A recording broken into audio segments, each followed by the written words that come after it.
So I want to tell you about a book today. The book is called The Gulag Archipelago. You ready? The book is called The Gulag Archipelago, and it's by a Russian author, a Soviet author named Aleksandr Solzhenitsyn, who was in the Gulag Archipelago concentration camp system for a very long time. He had a very hard life. He was on the Russian front when the Germans invaded the Soviet Union in the early stages of World War II. Now, Hitler and Stalin had signed a non-aggression pact.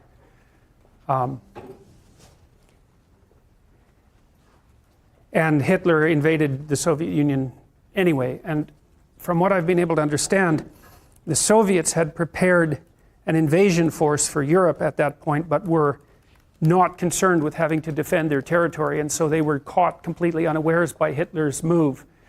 And the conditions on the Russian front were absolutely dreadful, and Solzhenitsyn was a soldier on the Russian front. And he wrote some letters to one of his friends, which were intercepted, complaining about the lack of preparation and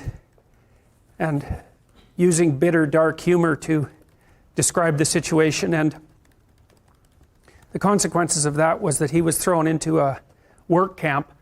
The Soviet system relied on work camps, and so those were large labor camps of people who were essentially enslaved, many of whom were worked to death, often froze to death, working in conditions that were so dreadful that they're virtually unimaginable. Solzhenitsyn spent a very large number of years in these camps, sometimes in a more privileged camp because he was an educated man, and sometimes in worse camps. He also developed cancer later and wrote a book about that called Cancer Ward, which is a brilliant book. So he had a very hard life. There's just no way around that. To be on the front and then to be in a concentration camp and then to have cancer, that's pretty rough. Now, he wrote The Gulag Archipelago. He wrote a book called One Day in the Life of Ivan Denisovich first. That was published in the early 1960s. When there was a brief thaw, Stalin was pretty much out of the picture by the end of the 1950s. There's some indication that he was murdered by Khrushchev, and Khrushchev became premier of the Soviet Union after Stalin. And there's some indication perhaps that Stalin was either murdered by Khrushchev and a set of his cronies, or when he was very ill, just before he died, was not helped, at least wasn't provided with any medical attention because of the intervention of Khrushchev and his cronies. Now, there's some indication as well at that point that Stalin, who was an absolutely barbaric in every possible way you could imagine, was planning to start a third world war. And he was certainly capable of doing such things because he had already imprisoned or killed tens of millions of people. Now, just after Stalin died, there was a bit of a thaw in the Soviet Union with regards to internal repression. In the early 1960s, Solzhenitsyn published a book called One Day in the Life of Ivan Denisovich, which was a story about one day in the life, his life really, inside one of these so-called Gulag Archipelago camps. Now, he called it the Gulag Archipelago because an archipelago is a chain of islands. And so Solzhenitsyn likened the work camp system in the Soviet Union, which is made up of isolated camps distributed across the entire state. He likened that to a series of islands, and hence the metaphor. And One Day in the Life of Ivan Denisovich was one of the first publications released in the Soviet Union that dared make public what had happened inside these camps, at least initially. Now, that thaw didn't last very long, but that book had a tremendous effect. It's a short book. It's worth reading. After that, he wrote a number of other books, which are also, he's a great literary figure in the same category, I would say, as Tolstoy or Dostoevsky, which is like really saying something. You know, those two are perhaps the greatest literary figures who ever lived, with the possible exception of Shakespeare. He wrote this book called The Gulag Archipelago, which is published in 3 volumes, each of which is about 700 pages long. The first one details the origin of the oppressive Soviet system, at least in part under Lenin, and then its full-fledged implementation under Stalin, and the deaths of, well, Solzhenitsyn estimated the deaths in internal repression in the Soviet Union at something approximating 60 million between 1919 and 1959. Now, that doesn't count the death toll in the Second World War, by the way. Now, people have disputed those figures, but they're certainly in the tens of millions, and the low-end bounds are probably 20 million, and the high-end bounds are nearer what Solzhenitsyn estimated. He also estimated that the same kind of internal repression in Maoist China cost 100 million lives. And so you can imagine that the genuine historical figures, again, are subject to dispute, but somewhere between 50 and 100 million people. And one of the things that's really surprising to me, and that I think is absolutely reprehensible, is the fact that this is not widespread knowledge among students in the West, any of this, and it's because your education, your historical education, if you started to describe it as appalling, you would barely scratch the surface. These were the most important events of the 20th century, and they're barely covered at all in standard historical curriculum. You know something, I would presume, about World War II and about the terrible situation in Nazi Germany and the death of 6 million gypsies and Jews and homosexuals in the concentration camps in Nazi Germany. But my experience with students has been that none of them know anything about what happened as a consequence of the repression of the radical left in the 20th century. And I believe the reason for that is that the communist system had extensive networks of admirers in the West, especially among intellectuals, and still in fact does, which is also equally reprehensible. And I believe that one of the consequences of that is that this element of history has been under-examined, and certainly very little attention has been brought to it in the public school curricula. And there's absolutely no excuse for that. It was the worst thing that happened in the 20th century. And that's really saying something, because the 20th century was about as bad as it gets. And so, and the fact that these deaths on massive scale occurred, and the fact that we don't know that deep inside our bones is a testament to the absolute rot of the education system. So now, you might think this is a strange thing to discuss in a personality course, but I have my reasons for doing it. And the fundamental reason is that Solzhenitsyn you might regard as an existentialist. Now, he says many of the same things that Viktor Frankl says. Viktor Frankl wrote a book called Man's Search for Meaning, which I would highly recommend. And it's a description of the corruption that he saw leading into the horrors of the Nazi concentration camp systems, especially within the concentration camps itself, because Frankl was very interested in what sort of psychological catastrophe had to befall a given individual before that person was capable of acting as an agent, say, of the Nazis in the concentration camp system. And he concentrated particularly on these people he called that were known as trustees within the concentration camp system, who were generally Jewish individuals who were aiding the Nazis in their death work inside the camps.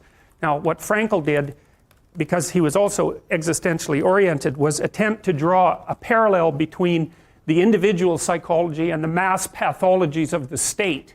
And so the reason that I believe that this is important in a personality class is because it's necessary to analyze the relationship between the psychological integrity of the individuals within a society and the propensity of that society to engage in, say, acts of mass atrocity, or to go completely off the rails and then to engage in acts of mass atrocity. And so it was Frankl's contention, and also Solzhenitsyn's contention, and I would say also the contention of Václav Havel, who was an author and playwright in Czechoslovakia and eventually became president, that the fundamental linkage between the pathology and the state, the pathology of the state and the individual, was the individual's propensity to deceive him or herself, and to fail to act in an authentic manner, in a genuine and authentic manner, and to become, as a consequence, either nihilistic, let's say, or because of the incremental weakening of character that's part and parcel of adopting an inauthentic mode of being, or to turn to ideological and totalitarian solutions as an alternative to living appropriately and with responsibility as an individual. So Solzhenitsyn in particular laid at the feet of the Soviet citizenry the burden of the absolute catastrophes that characterized that system because of each individual's propensity or proclivity within the state to lie and deceive constantly about what they thought and what they said, and to be afraid to speak, and to be afraid to think, and to be afraid to criticize. And it was no wonder, because criticism, of course, was at least became an offense that was punishable by death. But these things start much more slowly than that, and they start with people abandoning their own identities and adopting a pathological group identity, well, for any number of reasons, but one of them certainly is their desire to shrink from individual responsibility and their desire for ready-made ideological solutions. And so what I'm going to do today is I'm going to read you a little bit about the Gulag Archipelago, and then I'm going to show you a sequence of videos about a recent event that I think does a very good job of illustrating how this sort of thing works. And then I'm going to read you some of what I've culled from the Gulag Archipelago so that you get a sense of what the writing is like. So Solzhenitsyn basically, he committed a huge part of the Gulag Archipelago to memory, which is really something given that it's 2,100 pages long and printed in like 7-point font. And the book is written at an unbelievable level of emotional intensity. I remember there was a study once about how rats respond to cats, free living rats in their burrows. If they're exposed to a cat or even to cat odor, will run back to their burrow and stick their nose out and scream for 48 hours, right, which is about the equivalent of you screaming for 3 months, because rats don't only live about 2 years. And while that rat is screaming, all the other rats stay in their burrow and don't go anywhere. And so they scream ultrasonically, so you have to record it and then slow it down in order to hear it. But they're not very happy about that, about cats, and they actually don't need to be exposed to cats to learn how to be afraid of their odor. They're naturally afraid of it. Anyways, Solzhenitsyn's book, The Gulag Archipelago, is like a 2,100-page scream. It's very, very intense. It's a very difficult thing to read, but it's absolutely crucial reading. It's actually now part of the curriculum in Russia, in high school, which also says something about Russian high schools compared to, say, North American high schools. Because I doubt if the typical North American high school student reads 2,100 pages of anything during their entire education in high school, and certainly not something like the Gulag Archipelago. So I'm going to read you a little bit of background about the story, first of all. And this is a nice summary. I've swiped it from Wikipedia, but the Gulag Archipelago is a book by Aleksandr Solzhenitsyn. He won a Nobel Prize for the book, by the way, and richly deserved it, about the Soviet forced labor camp system. The 3-volume book is a narrative relying on eyewitness testimony and primary research material, as well as the author's own experiences in a Gulag labor camp, written between 1958 and 1968. It was published in the West in 1973, and thereafter circulated in samizdat, or underground publication form, in the Soviet Union until its appearance in the Russian literary journal Novy Mir in 1989, in which a third of the work was published over 3 issues. So the samizdat, or the underground press, was basically photocopies or sometimes photostats of banned works that people would compile and then hand from person to person. Of course, the punishment for being caught with something like that was extraordinarily severe, but the samizdat was I suppose it was a precursor to the internet. That's one way of thinking about it, a slow precursor to the internet. Gulag, or G-U-L-A-G, or Gulag, is an acronym for a Russian term, Chief Administration of Corrective Labor Camps, the bureaucratic name of the governing board of the Soviet labor camp system, and by metonymy, the camp system itself. The word archipelago compares the system of labor camps spread across the Soviet Union with a vast chain of islands, known only to those who were fated to visit them. Since the dissolution of the Soviet Union and the formation of the Russian Federation, the Gulag Archipelago has been officially published and included in the high school program in Russia as mandatory reading. Structurally, the text comprises 7 sections divided in most printed volumes into 3, parts 1 to 2, 3 and 4, and 5 to 7. At one level, the Gulag Archipelago traces the history of the system of forced labor camps that existed in the Soviet Union from 1918 to to 1956, starting with Lenin's original decrees shortly after the October Revolution, establishing the legal and practical framework for a series of camps where political prisoners and ordinary criminals would be sentenced to forced labor. One of the things that's quite interesting about the Gulag camps, and this is something that's very relevant to understanding of modern Russia, is that so ordinary criminals were put into the camps, and so were political prisoners. But the ordinary criminals, and so those would be rapists and murderers, let's say, as well as thieves who were engaged in theft as an occupation, those were regarded by the Soviets as socially friendly elements. And the reason for that was that they assumed that the reason that these people had turned to crime was because of the oppressive nature of the previous czarist/capitalist system, and that the only reason that these criminals existed was because they had been oppressed. They were oppressed victims of that system. And so one of the convenient consequences of that absolutely insane doctrine was that the Soviets put the ordinary criminals in charge of the camps. And these were very, very seriously bad people. And so you can imagine the way that they treated the political prisoners, who were regarded as socially hostile elements, sometimes because of their own hypothetically traitorous acts, but more often merely as a consequence of their racial or ethnic identity, or the fact that they were related by birth to, say, people who had been successful under the previous system, so who had any association with nobility or any association with what were known as the kulaks, who were the only successful class of former peasants in the Soviet Union, because they were regarded as privileged. You may have heard that word more recently. They were regarded as privileged and therefore as enemies of the state, and it didn't matter if it was your father or your grandfather or your great-grandfather who happened to be privileged, but the mere fact that you were a member of that group was sufficient reason to put you into a camp. And we're talking hundreds of thousands or perhaps millions of people who underwent that fate. And so the idea in the Soviet Union was, just because you were the member of a class, even as a consequence of your familial association, you were immediately sufficiently guilty to be put into a camp and punished. And the terms for the camps were often 10 years, 15 years long. And if you were very fortunate, you got to have 2 or 3 of those. So the Soviets really implemented and perfected the idea of class and ethnicity-based guilt. And it's a very bad road to walk down, and it's something that we're very much engaged in at the moment, because there's discussion everywhere in North America now about the idea of, well, race-predicated guilt, for example, and ethnic-predicated guilt. And it's a very bad idea to classify an entire group of people as guilty of anything based on their group membership. So these sorts of things are things we haven't yet learned, and certainly should have.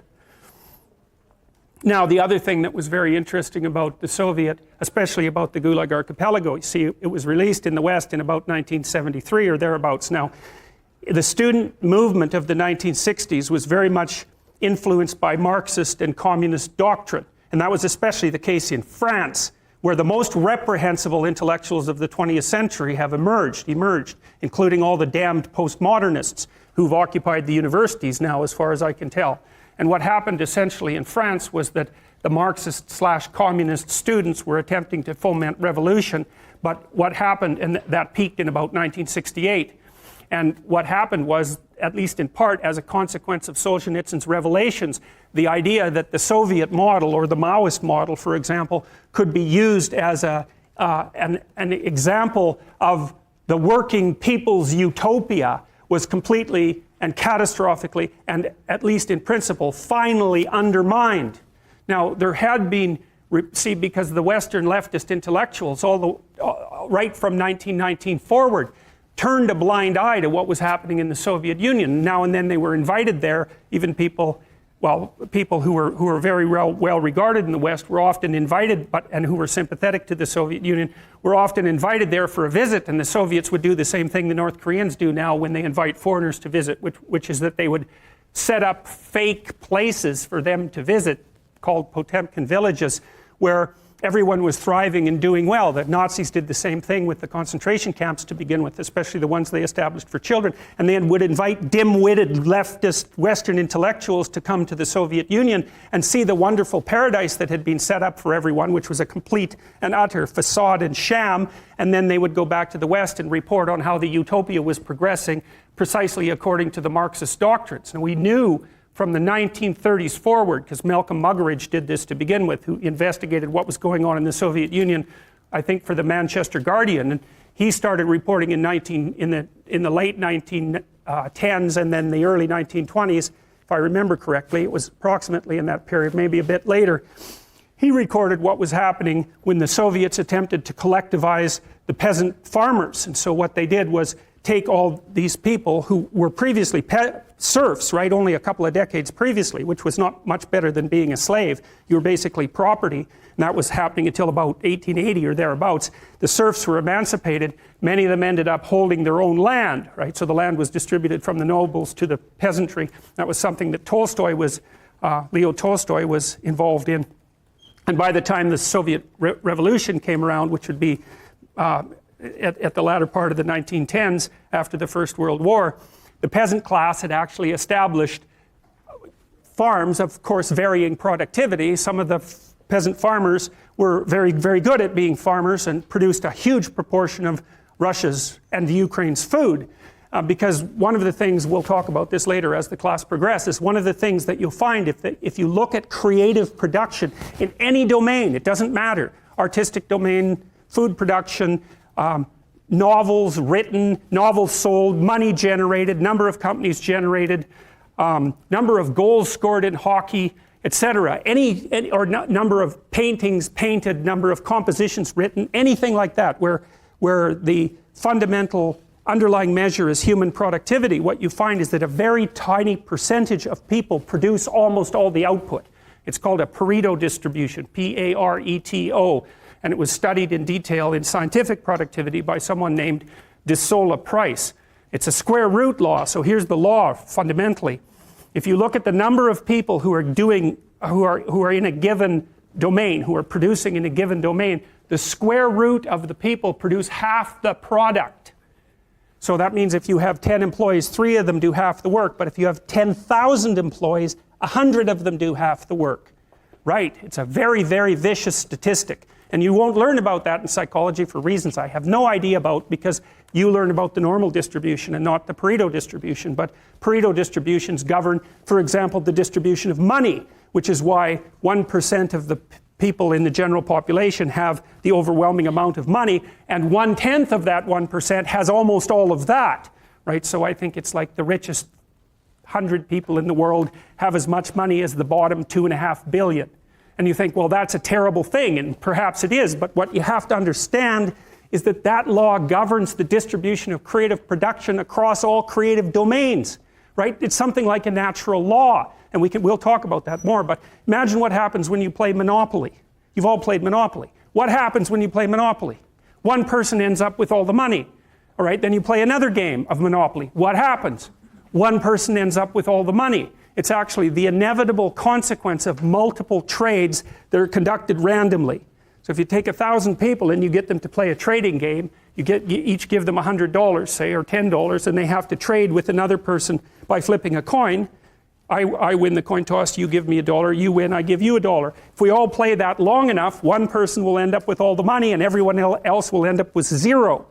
So it's a deeply built feature of systems of creative production, and no one really knows what to do about it, because of course the danger is that all the resources get funneled to a tiny minority of people at the top, and a huge section of the population stacks up at zero.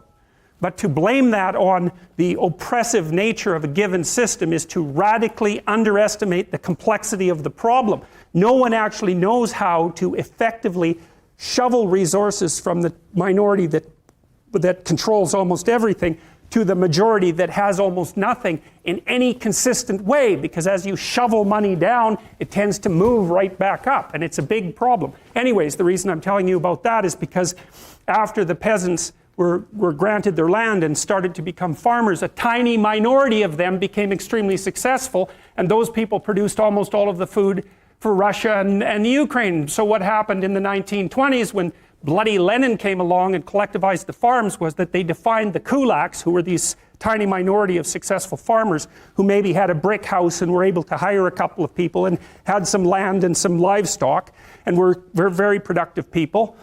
They defined them as socially unfriendly elements, and they sent groups of intellectuals out into the towns to collectivize the farms. And so the idea was that well, you would pool your land and everyone would farm it collectively, and the land was taken away, of course, from the tiny minority of people who were actually productive and had actually managed to own much of the land. So you have to imagine how that would occur. Okay, so it's in the 1920s, it's after World War I, Russia's in pretty bad shape, the villages are full of brutalized men who have